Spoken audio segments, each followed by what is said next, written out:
Kula Punala Gareng ugi nyaosaken pangabekti Ndara. Ing abdi kula Petruk kula ugi nyaosaken bekti. Kula ingkang wonten wingking kula niku nggih Panakawane Ndara Gatotkaca nami kula pun Bagong kula nyaosaken bekti nggih Gus. Panakawan kabeh waya tak tampa nggon ngaturke bekti. Matur nuwun, matur nuwun. Wonten wigatos menapa Kang Mas keparang paduka mrebeki dhateng ingkang rayi. Menggene Dimas.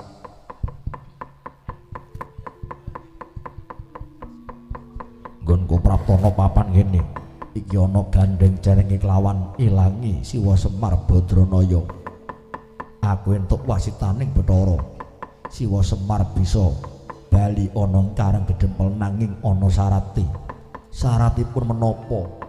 Bab iki kalebu bab kang winadi. Sapa wae ora kena nyumurupi. Sapa wae ora kena mangerteni apa sing bakal tak babarke. Kalebu Panakawan Gareng Petruk lan Bagong. Nggih, jos pundi? Kowe iso mingkir luwih dhisik aku bakal babarke. Minggir, Truk? Oh iya. Oh nggih, nggih. Kula tak minggir. Gareng minggir. Kula tak teng mriki nggih ngancani Ndara. Kowe ya ora kena. Kowe ora kena, Truk. Walah, kupingmu iki ana gajahe apa piye? Kon sumingkir. Ndara arep ngendika bab sing wigati. Mikir. Oh iya. Nah ngono, cenanangan. Rak nggih ngeten nggih Gus Ndara Gatotkaca. Iya Bagong lah nggih. Kalebu kowe ya sumingkir. Waduh. Tak kira ming nika tok mboten kalih kula. Kowe ya kudu sumingkir. Kula tak teng mriki mawon ning mboten ngrungokke pripun. Kula teng mriki ning kula tak nonton HP pun ngeten mawon. Tak buka film Cina pun ngeten mawon. Ora kena. Hah? Ora kena. Sing kandha sinten wong wiyaga kula ya nyambi kok. Nabuh karo ndelok video. Sumingkir, sumingkir kowe Bagong. Oh nggih, tak sumingkir. Ditabuhi napa mboten? Ora usah. Oh nggih pun. Tak kira ditabuhi. Tung genjlek tak nong ning nong mane. Wonten wigatos menapa monggo Kang Mas kula aturi paring pangandikan.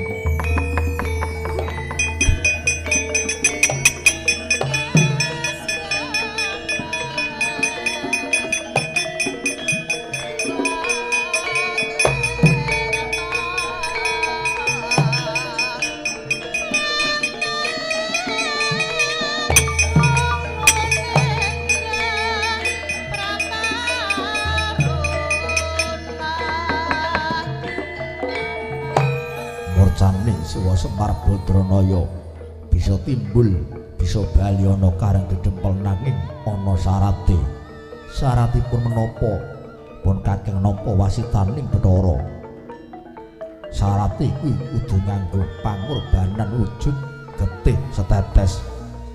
Menawi ngaten Kang Mas tumunten enggal dipun babaraken ngagem syarat srana menapa mbok bilih ingkang ngrayi kula sagah lan saged minangkani sing bisa minangkani mung kejaba Dimas Abimanyu. Inggih kowe saguh kula sagah, kowe saguh mudanani kula sagah minangkani Kang Mas. Yen mengkono margake piyarsakna sing kanthi cetha Siwa Semar Badranaya bisa bali kareng gedempel nanging syarate nganggo pangorbanan, nganggo bebanten, nganggo tumbal. Ora ana liya mung kejaba Getihe Angka Wijaya.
kados mekaten sasmita ingkang dipun tampi dening Kang Mas Gatotkaca kanthi rila lair dumugi ning batos nyawa kula badhe kula pasrahaken pejah gesang kula badhe kula aturaken Kang Mas Gatotkaca nadyan Tangka Wijaya kula pejah ingkang baken Siwa Semar Badranaya kondur wonten karing Dempel yen mengkono yen wis pasrah Siwaraga pasrah pati uripmu nadyan Tangka Wijaya mati nanging kegolongane mati sing utama tandha teka mangkono pangandikanipun Raden Gatotkaca Sang Pindawarna maratelaken bilih nampi wasitaning Bathara murcanipun Kyai Semar Badranaya wangsul wonten karing Dempel syaratipun ludiranipun Raden Tangka Wijaya sinartan ngangklungake jangga nilingaken karna nekuk dengkul nguncupaken nasta pasrah jiwa raga dhateng ingkang raka datan mubatan musik datan eman datan awel dhateng gebyaring kadonyan ora eman marang nyamane Dyan Tangka Wijaya bawaning satra ingkang utama sanalika menyat saking palenggan Dyan Gatotkaca dipimulat Panakawan wis mingkir mangklung janggane sanalika den gigit tugel tel padha sakala sirna margalayu kuwanda ambruk nglupruk kaya kapuk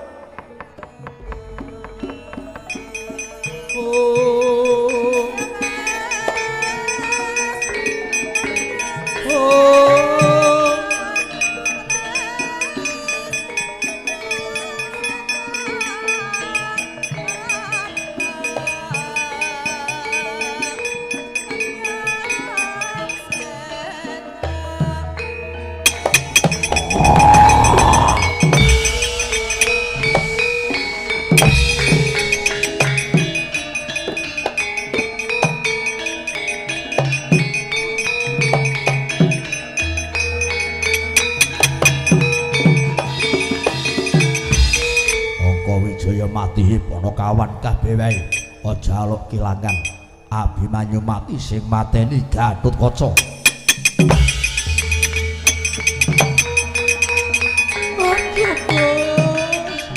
Duraka Wijaya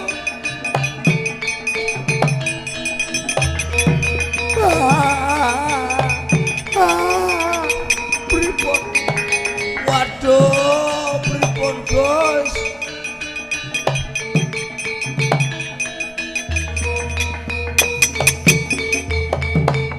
wadananira layung kumelku cemranyo maratani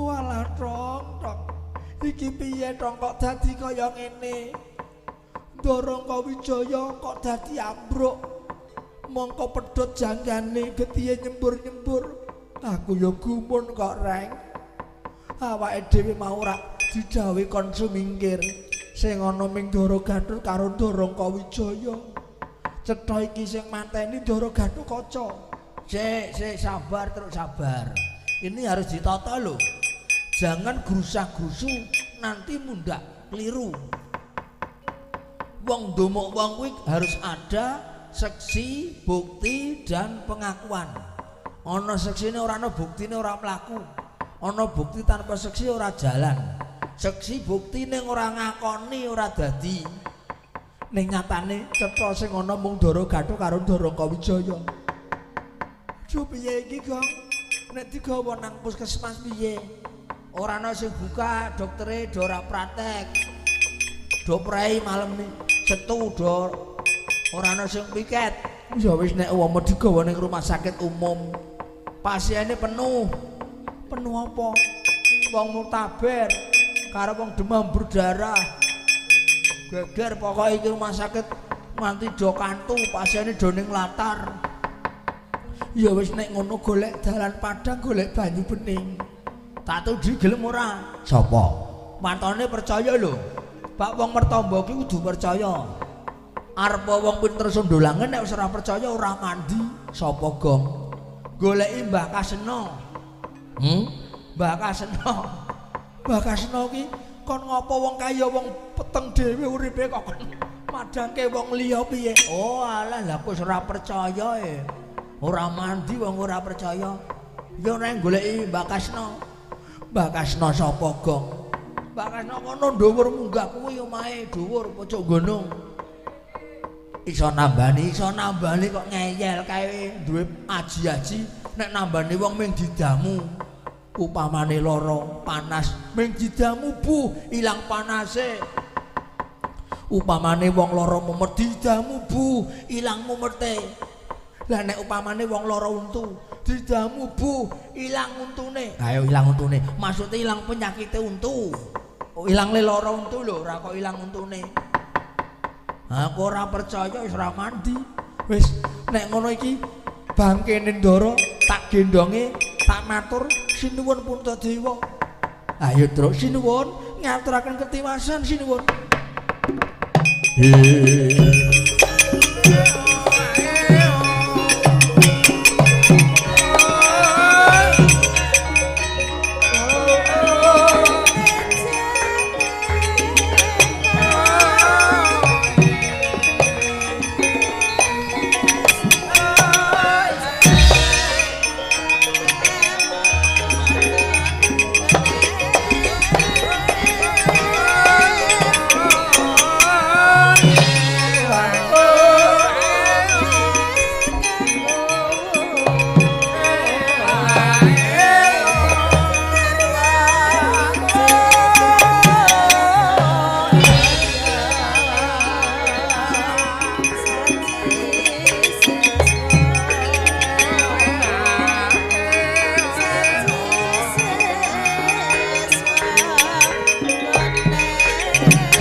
Basanta kataweng hima ing ujungan cala kayatan antuk soroting yang pratangga pati peteng dedet lelimengan pindha bangun kasaputing lebu gegudungan samya alum sesekaran samya gogrok nadyanto dereng winanci Balumbang Asatoyane wadheriku Mambang Sirna banyu mili dadi mandheg lapet kaperbawan duh kitaning penggalih para Pandhawa ingkang prihatosaken murcanipun Kilurah Semar Badranaya kendran tanpa pepoyan murca tanpa taliwara mila Sang Prabu Puntadewa kawistara hanggendhong tias wigena kaya binelah dadane kaya rujit-rujit jejantunge dene prihatosaken murcanipun Kilurah Semar murca tanpa taliwara kendran tanpa pepoyan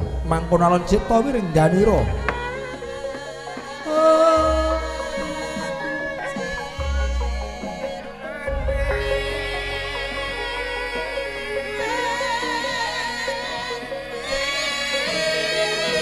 yang luwih gadung malengkung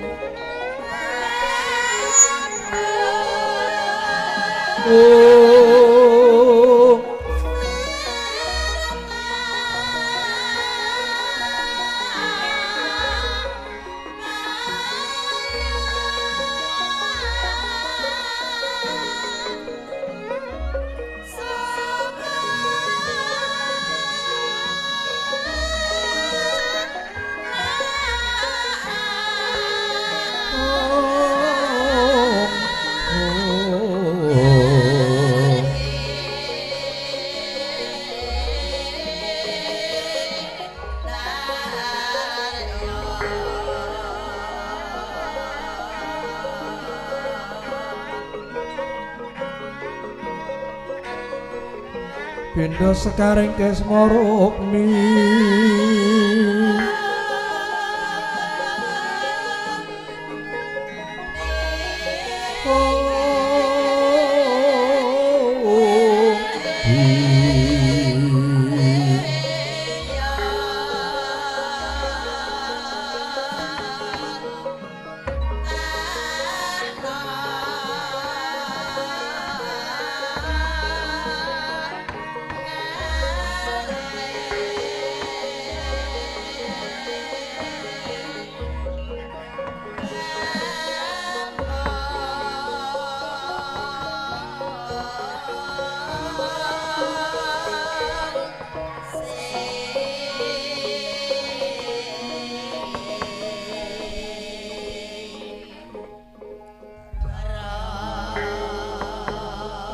kenthonging palu apindho wangsiting kakung garagan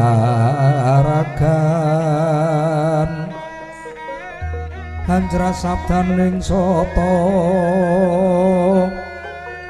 kekeloro asauran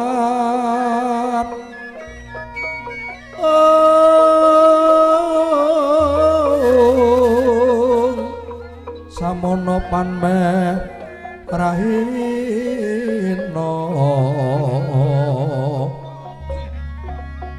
mega bangkaton sumirat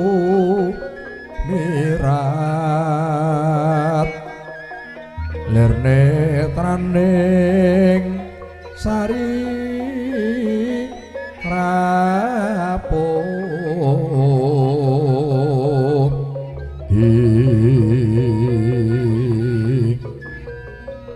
Sri Kunting ocehan barung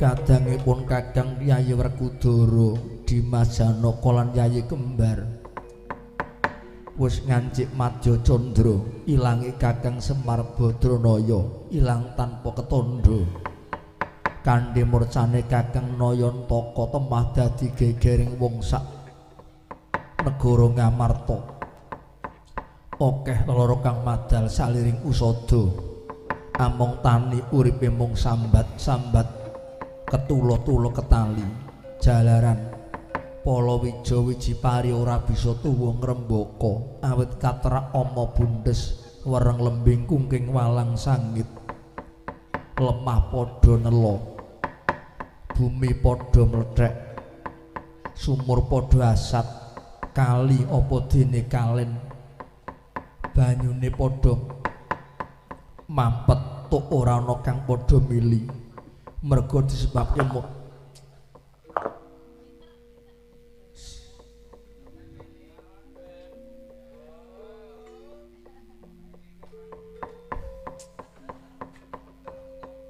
murcane Kakang Semar Badranaya.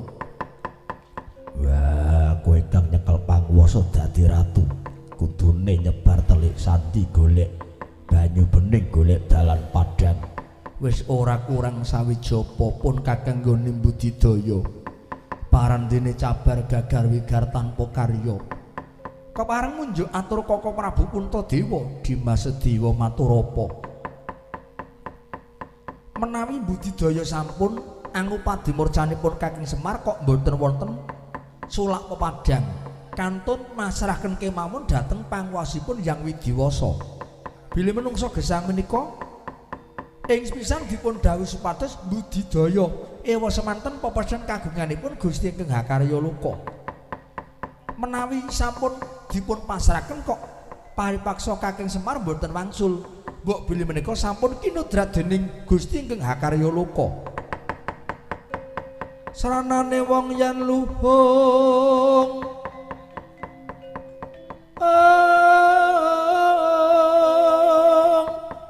betah tapa lawan guling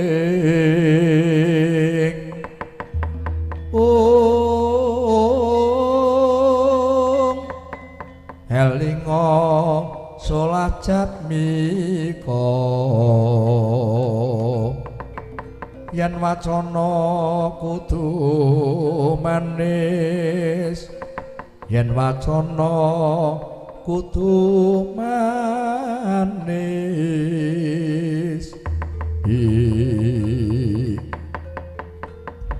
dereng paripurna Sang Prabu Puntadewa nggenipun ngudar gagasan parandene bertek-bertek saking katebian sinuwun punta kula ingkang sowan ngaturaken ketiwasan sinuwun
sawangsawane Panakawan Petruk nggendhong yogaku Wangka Wijaya semune rawat waspa ana wigati apa Petruk aduh sinuwun kula tak matur lepat nyuwun pangapunten upami kula dipun anggep lepat kula suwun sampun ngantos kula dipun dokani sinuwun iya maragake matura Petruk kowe kenang apa yektosipun kula nderekaken Darangka Wijaya nembe sowan saking pertapan Saptarga.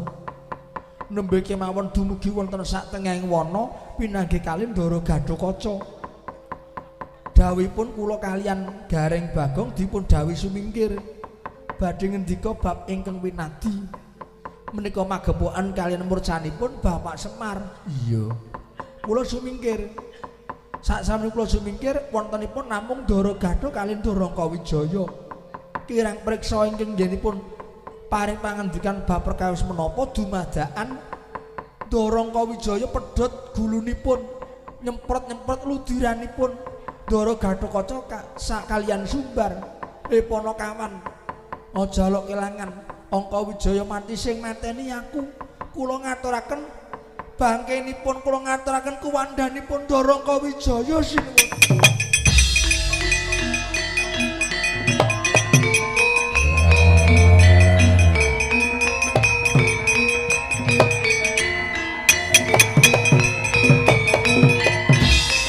Ana kawan Petruk. Ndara Werkudara wonten dawuh. Bisa meneh balen ana kandhamu. Mbok menawa kowe kleru nggone nyawang. Mbok menawa kleru nggone mandeg. Mboten. Seksinipun gareng kalih Bagong. Gareng kalih Bagong seksinipun ingkang wonten Ndara Gatotkaca mrepeki Ndara Angkawijaya glenak-glenik. Rembugan napa kula mboten ngerti. Buktinipun kula niku apal kalih parfume Ndara Gatotkaca kula apal. Parfume niku regane murane, ambune niku mblengeri. Ambune niku mboseni. Lah niki kula iso netepne niku Ndara Gatotkaca putramu. Yen ngono, Pati Angkawijaya ingkang mejahi Ndara Gatotkaca modar kowe.